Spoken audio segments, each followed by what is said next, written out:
On the Las Vegas Strip, the lights never go out. The Strip is a machine designed to make darkness impossible.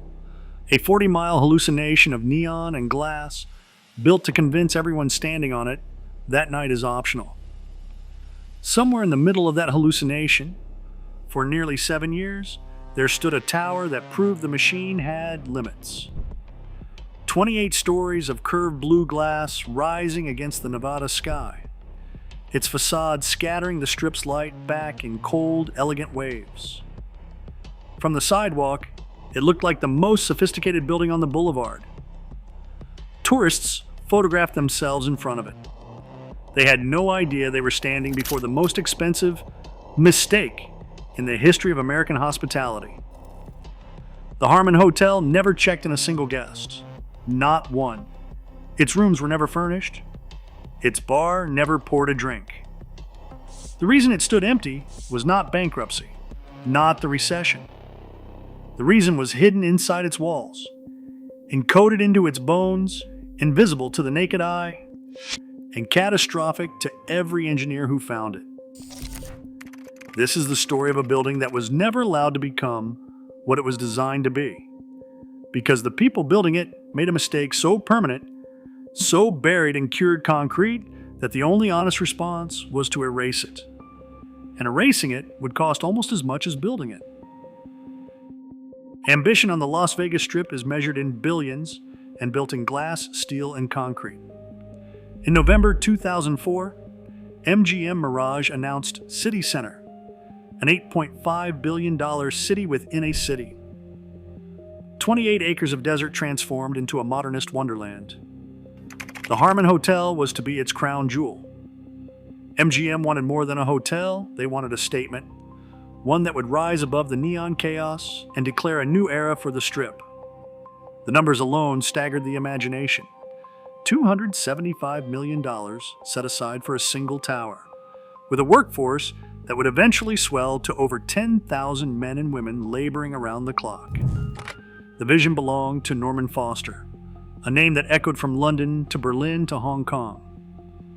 Foster's blueprints called for 49 stories of curved glass, a shimmering oval that would catch the desert sun by day and reflect the city's artificial stars by night. The Harmon would offer 400 hotel rooms, 225 luxury residences, and a rooftop bar nearly 600 feet in the air. Every detail was calibrated for spectacle, from the spa's cantilevered pools to the lobby's sculpted light. Contracts were signed in January 2005, awarding Foster's firm full control over architecture, engineering, and interiors. The project's scope demanded precision and speed. A compressed schedule meant that excavation, foundation work, and vertical construction began just months after the ink dried. In March 2006, Perini Building Company won the general contract, and by June, the first piles were driven into the desert floor. Concrete began to rise, floor after floor, as the Strip watched a new shape take form on its skyline. CityCenter's promise was not just luxury, but a redefinition of Las Vegas itself, a place where spectacle and substance would finally align. In that promise, risk lurked, measured not in headlines or high roller bets, but in the silent math of engineering, the invisible logic that holds a tower upright. No one on those first days imagined that a margin of error measured in fractions of an inch could one day turn this monument to ambition into an empty shell. Concrete rose in the desert, floor by floor, as if nothing could interrupt the rhythm of ambition. By the summer of 2008, the Harmon shell had reached its 28th story, its glass skin gleaming in the Nevada sun, a promise nearly fulfilled. But inside the core, a different story was curing, one that would never be visible from the Strip. In June, a team of independent forensic engineers pored over construction logs and blueprints, searching for the invisible. What they found would halt the project in its tracks. On 15 of the completed 28 floors, the steel rebar, the hidden skeleton meant to anchor the Harmon against the violence of an earthquake, had been misplaced. Some bars were cut short, others set too shallow, many clustered out of alignment by as little as an inch. In the world of seismic engineering, that margin is the difference between a building that sways and one that shatters. The Harmon was classified as a Category D structure, designed to withstand lateral forces that could buckle lesser towers. Instead, calculations now showed a reduction in shear capacity by nearly 30%. The building's ability to absorb and dissipate seismic energy had been fatally compromised. The danger was not hypothetical. It was structural, permanent, and irreversible. Inspectors traced the error to the 5th floor, but by the time the forensic review was complete, the flaw stretched upward through the heart of the tower. The concrete had already cured. There was no way to excavate the steel, no practical path to reinforce what was now entombed within. The tower's elegant silhouette masked a silent hazard, a failure measured in fractions of an inch, multiplied across 15 floors. For the engineers, the numbers told a simple truth. The Harmon could not guarantee life safety in a region where the ground itself might one day turn violent. The Strip's newest monument was, in fact, a risk to everyone who might one day cross its threshold. Clark County's stop work order arrived with the force of a silent alarm. Overnight, the Harmon became a monument to uncertainty, a gleaming, glass-wrapped shell stranded above the Strip's endless motion. Permit SWO 2008-45, stamped in red, froze every tool and every hand. Workers packed up and left. The tower's lights never turned on. Behind the facade, empty corridors stretched floor after floor, the promise of luxury suites and penthouses replaced by silence and dust. On the street below, the city pulsed with life. Tourists drifted past, snapping photos of a building that looked ready to open, never guessing it hit a flaw no lobby renovation could fix. Buyers who had wired deposits for condominiums, some as much as $700,000, received terse notices. Occupancy was indefinitely postponed, their dreams and savings suspended in legal limbo. For some, the forfeited deposits represented years of work that now vanished into the paperwork of a halted project. Regulators stepped into the breach. Clark County officials posted public notices and locked down the site, citing imminent safety risks. Permit amendments filed in June 2008 reduced the tower's height on paper, but could not erase what had already been built.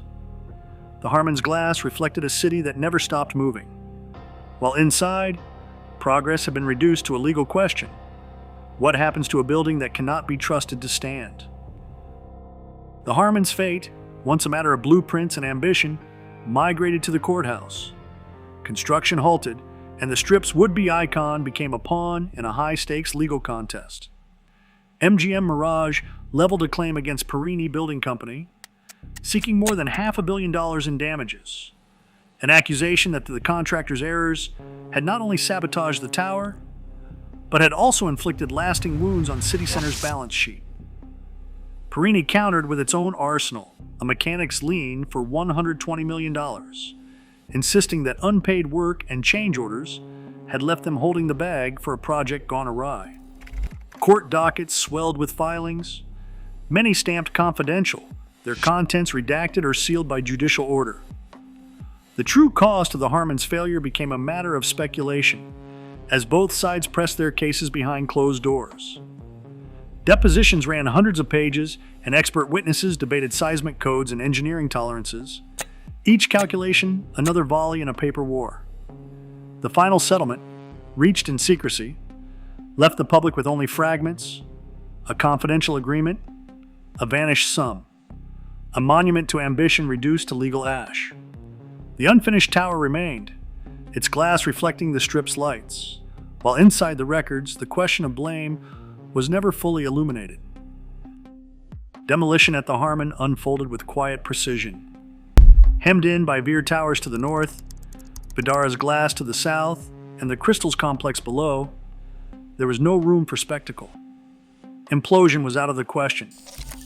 Las Vegas code and common sense saw to that. In June 2014, AECOM's crews took charge, beginning with a silent shutdown. Power was cut, elevators were sealed, and systems were drained. Inside, workers stripped each floor, removing wiring and pipes that had never been used. Concrete saws bit through unfinished suites, while blue glass panes were carefully lifted and stacked, remnants of an unrealized vision. By autumn, cranes hovered as slabs were sliced and lowered, a process repeated 28 times, each move logged in contractor records. Dust suppression rigs ran constantly, shielding the city from the work. The cost reached $45 million. On May 5th, 2015, the final slab was hauled away. In the end, nothing remained, just open sky where the Harmon once stood, a methodical erasure of a once grand idea. In a city built to defy reality, the Harmon's silent core proved physics never bluffs. Its vanished presence leaves a warning, even here. Illusion can't outlast a flaw measured in millimeters. Today, every tower rises on the certainty that concrete remembers what ambition prefers to forget. What do you think endures?